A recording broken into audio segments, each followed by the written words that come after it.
When I planned this sermon a few weeks ago, I was thinking about the climate talks in Paris and the theme of wonder and Hanukkah and the connection that we sometimes feel in the natural world to wonder. And I'm still going to give that sermon today, but I'll confess that my heart is heavy with the events of this past week, the 355th mass shooting in America this year, the vote on Thursday against a bill that would have restricted access to those on the terrorist watch list from getting access to guns, the editorial for the first time in 95 years on the front page of the New York Times yesterday. What in God's name will it take for the madness to stop? I have to say that because it is on my heart. And I don't know, of course, but I know that for a long time, people have come to this place on the Green, as they've gone to many other places, meeting houses across America, to try to talk about these things and debate and discuss and figure out ways to take action. And I hope that we'll be doing that in the days and weeks and months to come. When I was a child, one of the favorite books in our house was Robert McCloskey's book, A Time for Wonder. For one thing, the landscape was one that we knew. My birth mother had found her way to a small island in Penobscot Bay the summer after World War II, Deer Isle. And over the years, that island became a very special place for her and my dad.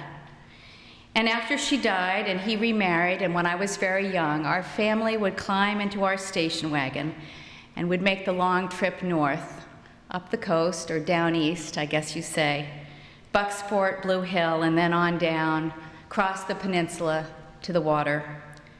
When we looked at the pictures in that Robert McCloskey book, we remembered the rounded green shape of the Camden Hills and the bay dotted with islands and that inky blue-black night sky with hundreds of thousands of stars overhead. We always liked the part about the family getting ready for the hurricane, getting in the groceries, putting gas in the boat, the lobstermen checking moorings, checking chains, getting ready. All the talk of 100-pound anchors, 2-inch rope, 1-inch chain, and will it hold? And we used to chant the words together. We're gonna have some weather, it's a-coming, she's gonna blow with the next turn of the tide. And then that wonderful pause before the hurricane when the mouse nibbles on a stalk and the spider scurries into a knothole and all living things wait. And the first surge of the changing tide rippling past Eagle Island and Two Bush Island and Spectacle Island, and the storm roars in. A Time of Wonder. It's a magical book for me, and one that brings vividly to life that sense of a child's wonder in the natural world. And I thought of it this week as I was thinking about Hanukkah and the miracle of the oil that lasted all those nights. Mirari, the Latin word for miracle, to wonder, to be amazed. I was thinking about wonder. I was thinking about the talks in Paris on climate change and all that is threatening our natural world. And I was thinking about Rachel Carson and her little book, Silent Spring, that was published about 53 years ago. She never set out to do it, but that one little book has probably had more influence on the embryonic environmental movement than any other since Henry David Thoreau's Walden in the 19th century. She wrote it after a friend of hers who lived in suburbs outside of Boston, like this one. Her friend sent a letter to the Boston Herald newspaper noticing birds in her backyard that were dead and wondering about a connection, possibly, with pesticides. And that got Rachel Carson started on DDT and its effect not just on birds, but on how that traveled up the food chain and ultimately got to children and to humans. The data and case studies she used were not new. The scientific community had known about them, but Carson brought it to the general public. She put it all together. She made a compelling case, and of course the book was a blockbuster. It wasn't the first one she'd written, though. There'd been 3 before. She'd grown up from a poor family in Pittsburgh, a landlocked young woman who fell in love with the ocean and loved to write books about it. She believed that humans would only protect what they loved. And so what she did in her writing, kind of like Robert McCloskey, is she tried to cultivate what she called a sense of wonder in the natural world, in all those books she wrote about the ocean. I guess you'd call her a citizen scientist. Whatever you call her, I think she started a change in consciousness that we're still feeling the effects of, thank goodness, 50 years later. Our sense of living not just inside our own little lives, but in living in this world, on this planet, and on what kind of effects we humans might be having on that planet. 1 year after her book was published, that thin little book, she was asked to testify before Congress. She was 56 years old, and her body was riddled with metastatic cancer, a cancer she kept entirely secret. Pelvic fractures so bad it made it almost impossible for her to make her way to the front of the room, to that wooden table where she would speak to the senators. She hid her baldness that day with a dark brown wig. And Ernest Gruening, the Democratic senator from Alaska, said to Rachel Carson, "Every day in a while in the history of mankind, a book has appeared that has substantially altered the course of history. Silent Spring," he told her, "is such a book." She died about a year later. Carson was one of those people who seemed to know deep down in her bones what I think you and I know too. That when we're children, we're able to experience a sense of wonder in the natural world that is profound, that is life-giving, startling, precious, lovely. What words can we find to describe it?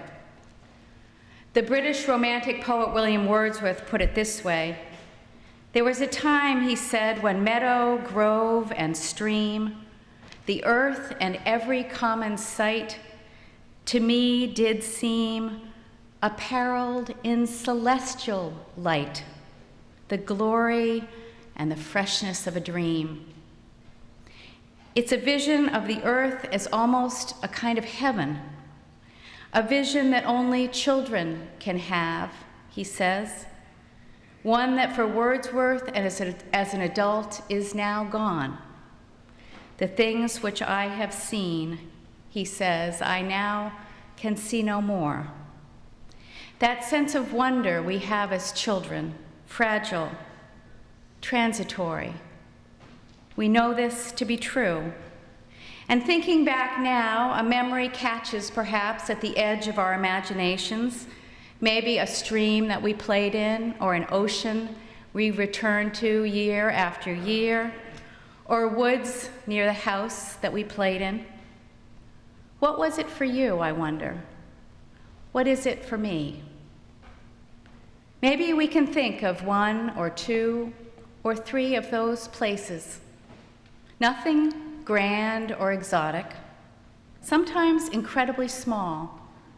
A patch of earth, a tree, a bit of green on a city block, a corner of our grandmother's garden, an animal that we loved, a bit of the natural world that was precious to us.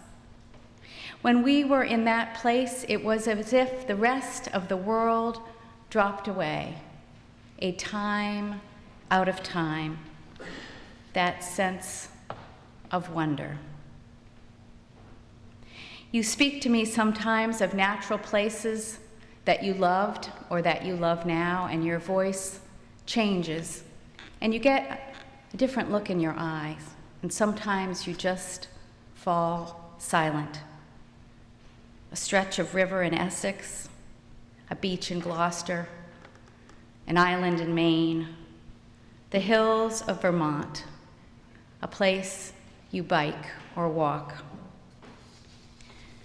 "If I had influence with the good fairy," Rachel Carson once said, "I should ask that her gifts to each child in the world be a sense of wonder so indestructible that it would last throughout life as an unfailing antidote against the boredom and disenchantment of the later years, the sterile preoccupation with things artificial, the alienation from the source of our strength, a sense of wonder. Children are our teachers when it comes to wonder, aren't they? I know of a preschool teacher who every September, without fail, searches for milkweed. She scours our neighborhood, she looks in the fields near my house, and if all things fail, she gets in her car and drives up to Maine. She brings the milkweed with its caterpillar into her classroom, and she watches the faces of her 3-year-old children as they watch and they wait. She tells me it never gets old. The day that the butterfly emerges and flies away, that look on their faces of absolute wonder. We sisters chased fireflies, the poet writes, reaching for them in the dark. In all the days and years that followed, I don't know I've ever experienced that same utter certainty of the goodness of life that was as palpable as the sound of cicadas, my sisters running around me in the dark, the way reverence mixes with amazement. Children know how to wonder. They do it instinctively without thinking, and sometimes despite our serious grown-up selves, all the tasks that call to us, the schedules and the chores, sometimes almost despite ourselves, we slip into wonder too. We know that it lies close to the heart of things, doesn't it? Close to the heart of what it means to us to be alive. Close to the heart of what it means to be a spiritual person. In a world with a lot of noise and a lot of stuff, we search for ways to get back to wonder. So on this day, with a night that will end with the chanting of the blessing over the menorah and the beginning of Hanukkah, I'm thinking here towards the end of a 20th century Jewish theologian named Abraham Joshua Heschel. He was someone who believed in wonder.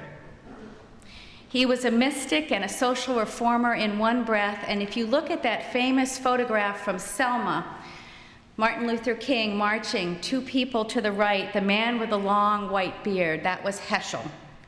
He said later that when he was marching with King, it felt like he was praying with his legs. He was someone who believed in wonder. He was born in Warsaw to a family that was a long line of Hasidic rabbis, a kind of spiritual nobility, if you will, and he went to Berlin to study and prepare for the rabbinate. And when Hitler came to power, he was arrested and sent back to Poland, and 6 weeks before Hitler marched into Poland and started rounding up the Jews, Heschel got an invitation from America to teach at Hebrew Union College in Cincinnati. It was his ticket out of hell, and he took it. He ended up teaching in New York City at the Jewish Theological Seminary for the rest of his life. His family, not so lucky, 3 sisters and his mother all dying in the camps and in the Nazi regime. And so he comes out of this crucible of anguish in Europe and his own personal anguish, and he comes to America, and instead of turning away from God and humanity, instead of getting cynical or bitter, Heschel only gets more passionate about God and people and the world in which we live and nature. Over and over, when people asked him, where was God in the Holocaust, Heschel would always answer, where was man? And so he came to America and he starts teaching about religion, and for him, religion started with wonder. He had this kind of sense of radical amazement, of amazement in the world that we live in. And he would walk with his friends in New York in Riverside Park, and he'd say to them, look at the trees. Look at the trees, look at the river, do you see them? He wanted them to share his kind of excitement and passion. He was in love with trees. He had a sense of wonder, but he didn't stop there. And that's why he was marching in Selma with Martin Luther King, and that's why I wanted to talk about him here at the end today. When we're engaged with the world in which we live, and when we love that world passionately, we have to stand up for it like he did. Whether that means climate change or gun violence, whatever it is, how we feel coming here this week, we have to find ways, I think, to act. We have to find ways to pray as Heschel did, with our legs. I don't know how to do that, how to start. I'll confess, I don't. But I do trust that if people come together, we can begin to figure it out together. And as I said in the beginning, that's something that people have been doing here in this meeting house, on this screen, for hundreds of years. I trust that if we come together, we'll find ways to pray with our legs. Because if we're to honor the holy that we find in those moments of wonder, if we're to honor that life-giving experience that we had as children and that we sometimes are blessed enough to have now, if we are to do this, it will mean praying with our legs. I think many of us are ready to go.